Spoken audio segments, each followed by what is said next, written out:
Ixtisoslashtirilgan ta'lim muassasalari agentligi tizimida axborot texnologiyalari yo'nalishiga ixtisoslashtirilgan maktablar tarmog'ini kengaytirish chora-tadbirlari to'g'risidagi hukumat qarori qabul qilindi. Qarorga ko'ra, Toshkent shahridagi Muhammad al-Xorazmiy nomidagi ixtisoslashtirilgan maktab axborot texnologiyalari yo'nalishi bo'yicha tayanch maktab etib belgilandi. Tayanch maktab va filiallarga rahbar kadrlar 2 bosqichli, pedagog kadrlar 3 bosqichli tanlov asosida ishga qabul qilinadi. Filiallarga o'quvchilar tayanch maktab uchun belgilangan tartib asosida saralab olinadi. Filiallarda o'quvchilar uchun outsourcing asosida belgilangan tartibda bepul sog'lom ovqatlantirish tashkil etiladi. Filiallar zamonaviy talablarga muvofiq plastik qoplamali sinf stuli, plastik qoplamali egri yelimlangan fanerali sinf stullari bilan jihozlanadi. Ma'lumot uchun, Prezident farmoni asosida 13 ta ixtisoslashtirilgan maktab-internat negizida Muhammad al-Xorazmiy nomidagi ixtisoslashtirilgan maktabning filiallari tashkil etilgan. Hukumat qarori bilan davlat umumiy o'rta ta'lim tashkilotlarida ayrim toifadagi o'quvchilarni maktabdan tashqari ta'limga jalb qilish tartibi to'g'risidagi nizom tasdiqlandi. Nizom davlat umumiy o'rta ta'lim tashkilotlarida ayrim toifadagi o'quvchilarni qo'shimcha ta'limga jalb qilish hamda o'qitish xarajatlarining 80% ni davlat byudjetidan qoplab berish tartibini belgilaydi. Ayrim toifadagi o'quvchilar kambag'al oilalar reyestridagi oilalarning umumiy o'rta ta'lim tashkilotlarida ta'lim olayotgan farzandlari hisoblanadi. Ta'lim tashkilotlari tomonidan ko'rsatiladigan xizmatlar bo'yicha bir nafar o'quvchiga har bir to'garak uchun 1 oylik to'lov quyidagi miqdorlardan oshmaydi. 7-11 yoshdagi o'quvchilar uchun darsdan keyingi qo'shimcha ta'lim uzaytirilgan kun guruhlari uchun bazaviy hisoblash miqdorining 1 baravaridan, 12-18 yoshdagi o'quvchilar uchun umum ta'lim fanlari, 15-18 yoshdagi o'quvchilar uchun xorijiy til yo'nalishlaridagi to'garaklar uchun bazaviy hisoblash miqdorining 2 baravaridan, 15-18 yoshdagi o'quvchilar uchun axborot texnologiyalari, kasb-hunar yo'nalishlaridagi to'garaklar uchun bazaviy hisoblash miqdorining 4 baravaridan, to'garak to'lovining 80% davlat byudjetidan, 20% o'quvchining ota-onasi tomonidan to'lanadi. Qonun bilan ayrim qonun hujjatlariga o'zgartirish va qo'shimchalar kiritildi.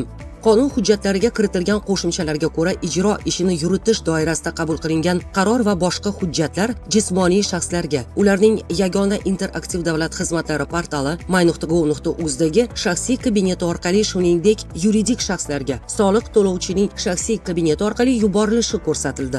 Shuningdek, mehnatga haq to'lash eng kam miqdorining yarmi miqdoridagi pul mablag'lari fuqarolarning qarzdorliklari bo'yicha undiruv qaratilishi mumkin bo'lgan eng kam kafolatlangan daromad etib belgilandi. Bundan tashqari, Majburiy ijro byurosi ijro hujjatlariga doir ma'lumotlarni qamrab olgan majburiyatlar reyestrini yuritishi ko'zda tutildi. Yashil davlat xaridlarini qo'llab-quvvatlash tizimini takomillashtirish chora-tadbirlari to'g'risidagi hukumat qarori qabul qilindi. 2026-yil 1-yanvardan davlat xaridlarini amalga oshirishda ekologik mezonlar eng yaxshi takliflarni tanlash va tenderlardagi xarid qilish hujjatlariga majburiy tartibda kiritiladi. Bunda ekologik markirovkalash hujjatining har bir turi uchun to'plangan ballarning 5% miqdorida qo'shimcha ball beriladi. Ishtirokchi taklifining ushbu mezonlarga mos kelmasligi ishtirokchini xarid tartib taomilidan chetlatish uchun asos bo'lmaydi. Bundan tashqari, davlat buyurtmachilarining 2026-yil uchun davlat xaridi bilan bog'liq xarajatlarda yashil davlat xaridlari ulushini kamida 15% ga yetkazishi, ushbu ko'rsatkichni har yili kamida 5% ga oshirib borish bo'yicha choralar ko'rishi belgilandi. Hukumat qarori bilan Toshkent davlat yuridik universiteti huzuridagi akademik litseylarning iqtidorli bitiruvchilarini yurisprudensiya yo'nalishi mavjud oliy ta'lim tashkilotlariga suhbat asosida test sinovlarisiz o'qishga qabul qilish tartibi to'g'risidagi vaqtinchalik nizom qabul qilindi.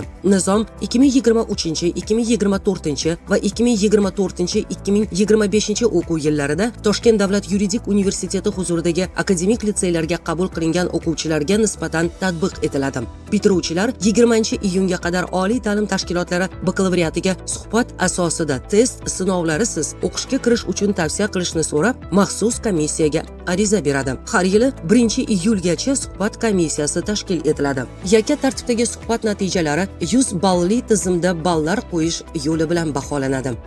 Hujjatli qimmatli qog'ozlarni yo'q qilish bo'yicha yo'riqnoma Adliya vazirligida davlat ro'yxatidan o'tkazildi. Yo'riqnoma blanklar tarzidagi hujjatli qimmatli qog'ozlarni muomaladan chiqarish va ularni yo'q qilish tartibini belgilaydi. Hujjatli qimmatli qog'ozlarni muomaladan chiqarish va ularni yo'q qilish emitent tomonidan quyidagi holatlarda amalga oshiriladi. Hujjatli qimmatli qog'ozlar emitenti tugatilganda, emitentning nomi o'zgarganda, obligatsiyalar to'liq so'ndirilganda, hujjatli qimmatli qog'ozlarning chiqarilishi hujjatli shakldan hujjatsiz shaklga o'tkazilganda, hukumat qarori bilan avtotransport vositalarini nogironligi bo'lgan shaxslar ehtiyojlariga moslashtirish xarajatlarini qoplash bo'yicha davlat xizmatini ko'rsatishning ma'muriy reglamenti tasdiqlandi.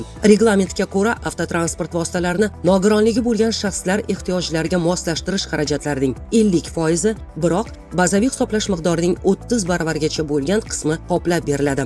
Bunda xarajatlar 2024-yil 1-oktyabrgacha shahar atrofi, shaharlar aro avtobusda yo'lovchi tashish yo'nalishlarini biriktirish bo'yicha tenderda g'olib bo'lib, ushbu yo'nalishlarda xizmat ko'rsatgan tadbirkorlarning har bir avtobusi uchun qoplanadi. Shuningdek, 2024-yil 1-noyabrdan ikkinchi guruh nogironligi bo'lgan shaxslarning o'z nomiga rasmiylashtirilgan va shaxsiy foydalanuvida bo'lgan bitta avtotransport vositasi uchun amalga oshiriladi. Avtotransport vositalarini quyidagilar bilan jihozlash uni nogironligi bo'lgan shaxslar ehtiyojlariga moslashtirish deb e'tirof etiladi. Tadbirkorlarning avtobuslari uchun yig'ma pandus 1 dona, audio va vizual axborot beruvchi monitor 1 dona, axborot beruvchi kolonka ko'pi bilan 3 ta, ma'lumotlarni uzatuvchi mikrofon 1 dona, aloqa tugmasi, bekatlar haqida axborot olish imkonini beruvchi ma'lumotlar taxtasi bilan jihozlash 1 dona. Ikkinchi guruh nogironligi bo'lgan shaxslarning shaxsiy avtotransport vositalari uchun gaz va tormoz pedalini qo'l boshqaruviga o'tkazish, mexanik uzatish qutisini avtomat uzatish qutisi qilib qayta jihozlash xarajatlari.